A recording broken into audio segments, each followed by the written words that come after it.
Starting a new job always begins long before your first day. In fact, it usually starts while you're sitting at your current job pretending to work.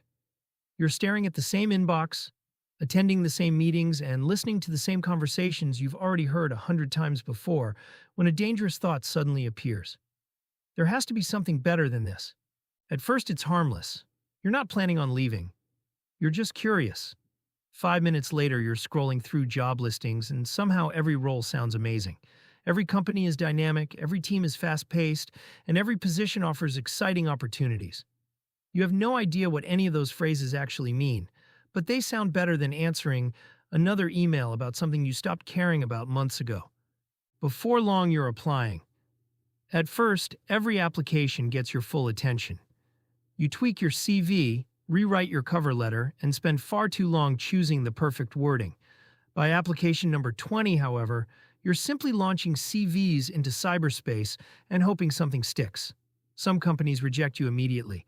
Others wait weeks before rejecting you, which somehow feels worse.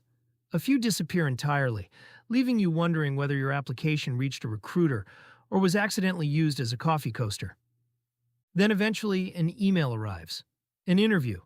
Immediately, the company transforms from some random organization you discovered online into the most important institution in human history. You study their website like you're preparing for a university exam. You learn their history, their values, and their mission. For 48 hours, you become the world's biggest fan of a business you only discovered last Tuesday. The interview itself is one of the strangest situations humans have ever invented. Two groups of people sit in a room pretending to have a normal conversation while secretly evaluating each other the entire time. Everybody is trying to appear confident. Everybody is trying to seem relaxed. Nobody is actually relaxed. You spend the entire meeting trying to sound competent without sounding desperate. Then you leave and immediately replay every sentence you've spoken, somehow convincing yourself you've ruined everything despite having absolutely no evidence. Then somehow, against all odds, you get the job.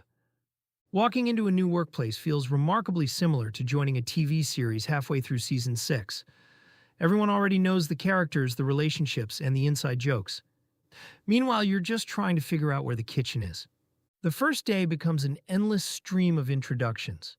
You meet so many people that your brain simply gives up.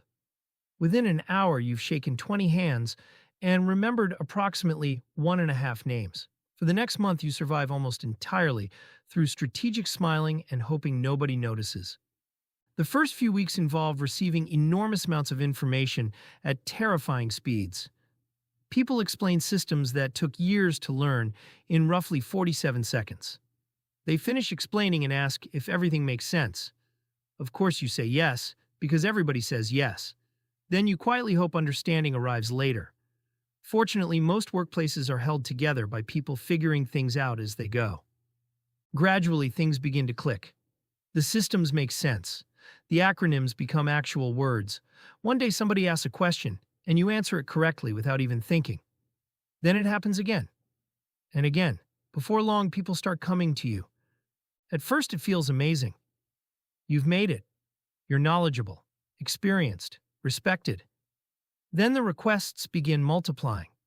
One person needs help with a system. Another needs information. Someone else needs access to something. Before long, half your day is spent solving problems that didn't exist on your calendar that morning. You realize becoming useful is a double-edged sword. The more competent you become, the more people discover you're competent. Then one day, a new starter arrives. They're confused, overwhelmed, and asking all the same questions you once asked. Suddenly, you're the one explaining everything. That's usually the moment you realize you've accidentally become one of the experienced people. Eventually, the job becomes comfortable. Almost suspiciously comfortable.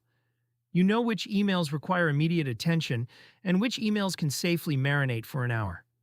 You know which meetings matter and which meetings are essentially a live-action podcast.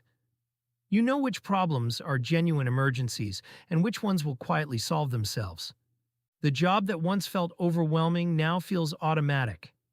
And that's usually when another dangerous thought begins creeping back into your head. Not because the job is bad, not because you're unhappy, but because humans have a remarkable ability to turn their biggest achievement into their new normal.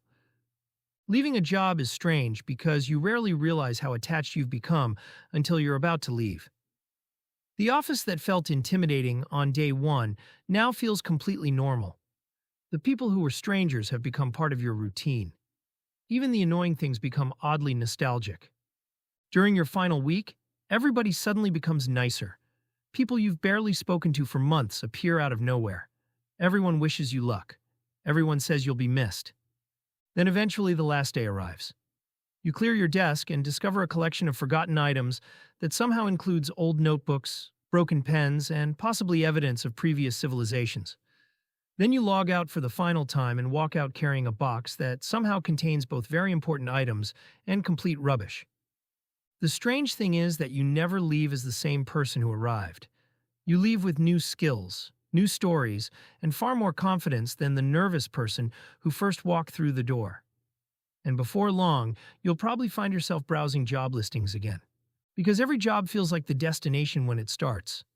Until eventually it becomes another chapter in the story. Different company, same main character.